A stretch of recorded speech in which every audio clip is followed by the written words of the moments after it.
Les 3 secrets.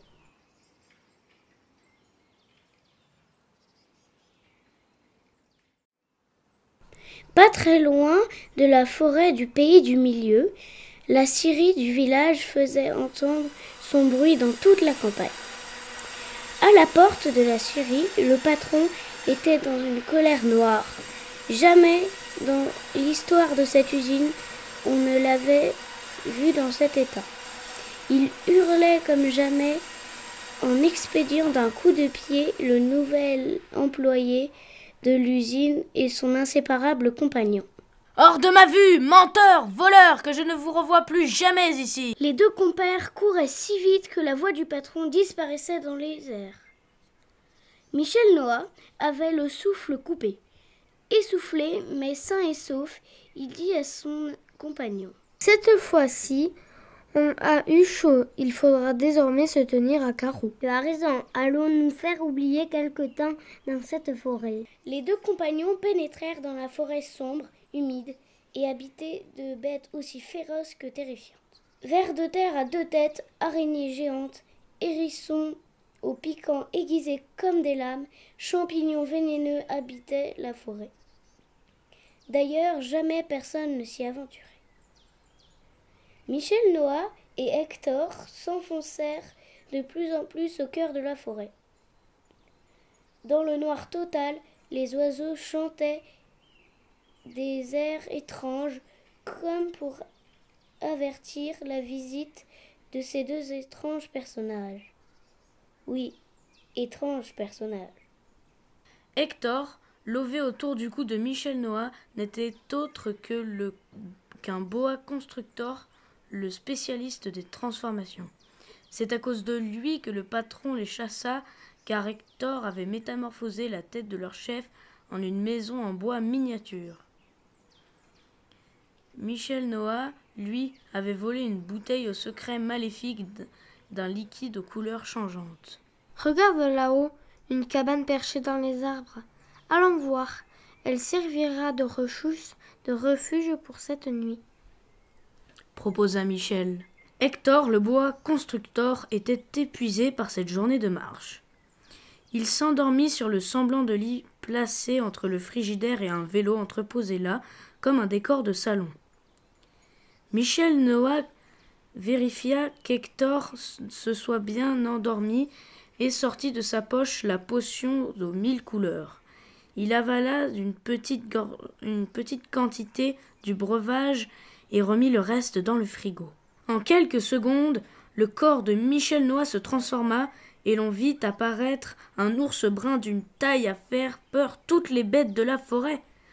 L'homme-ours sortit de la cabane et ne revint se coucher qu'au petit matin.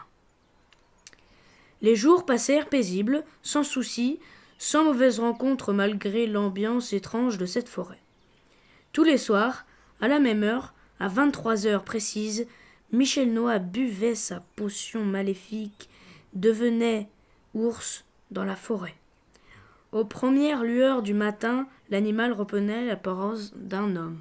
Les 2 compagnons s'étaient fait oublier de leur ancien patron de la scierie et tous 2 imaginaient une nouvelle vie, de nouvelles aventures. Mais un matin, Hector, le boa constructor, se mit à siffler aussi fort que la tribu de ses pères et mères, ses grands-parents et arrière-grands-parents réunis.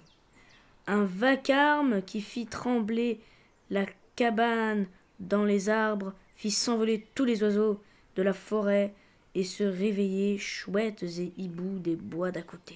Hector avait face à lui un homme ours, un homme à la tête d'ours. C'était effrayant et carrément impossible. Michel Noah se réveilla en sursaut et comprit ce qu'il se passait en voyant Hector affolé qui lui aussi s'était transformé. La moumoute qu'il portait toujours sur lui était à ses pieds. Son visage avait bel et bien changé. Pourquoi m'as-tu caché ce secret? Tu ne me faisais donc pas confiance? Cria Hector. Avais-tu donc peur que je te jetais comme un vulgaire animal des forêts?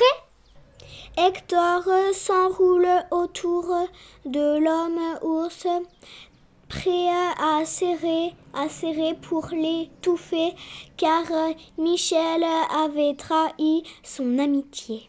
Arrête, dit Michel. C'est toi qui as bu ma potion, toi qui voulais devenir aussi puissant que l'ours, que je deviens la nuit. Toi aussi tu m'as caché ton secret en t'abritant avec ta moumoute. Les deux compagnons se mirent à se battre comme deux vrais ennemis jusqu'à ce que l'homme ours s'effondre à terre. Hector desserra son étreinte. Il savait qu'il serait toujours le plus fort, que la potion lui serait inutile, et Michel Noix l'avait bien compris. Alors ils décidèrent tous deux de rechercher l'homme ou l'animal qui aurait pu voler la potion maléfique. La forêt n'avait pas encore révélé tous les secrets et les amis réconciliés s'aventurèrent encore plus loin vers l'ouest. Après des heures de marche en lianes et plantes carnivores gigantesques où pouvaient se cacher les créatures mystérieuses, boa constructeur et homme ours se trouveraient nez à nez face à un homme. Aussi étrange que cela puisse paraître dans une forêt sans âme qui vive, l'homme ne fut pas surpris de croiser Hector et Michel Noix. Bonjour à vous. C'est vous qui habitez la cabane arbre?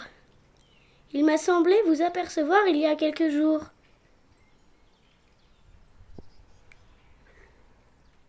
Oui, c'est exact, répondit l'homme ours. Eh bien, bonne journée et bonne cueillette. Lorsque lui-ci les dépassa, boa constructeur détecta. Non! Incroyable! Cet homme possédait une queue de Ouistiti. C'était un homme singe. On dit bien que les singes sont malins, mais celui-là manquait d'imagination, et il ne put nier les faits. L'homme singe raconta alors qu'il avait épié les allées et venues des deux compères dans la cabane arbre. Il avait volé la potion maléfique pour pouvoir s'en délecter comme Michel avait l'air de le faire. Jamais il n'avait imaginé une possible transformation. L'homme singe était désespéré. Je ne pourrai plus vivre au milieu des hommes. Ils me chasseront, me persécuteront. Je suis désormais si différent. Pleurait l'homme singe. Tu n'as pas à te lamenter, Répondit l'homme ours. je n'ai jamais été aussi heureux que depuis que je suis mi-homme, mi-animal. Je me sens encore plus fort qu'avant, invincible et riche de mes différences. Et j'ai un ami qui me comprend. C'est vrai, Rétorqua Hector. tu n'es pas aussi fort que moi, mais tu es bien plus malin, incurieux, et moi, j'ai pris confiance à ta présence. Nous acceptons tels que nous sommes, nous avons partagé nos secrets, nous avons appris à nous apprécier. L'homme singe avait repris ses esprits, tous trois devinrent amis.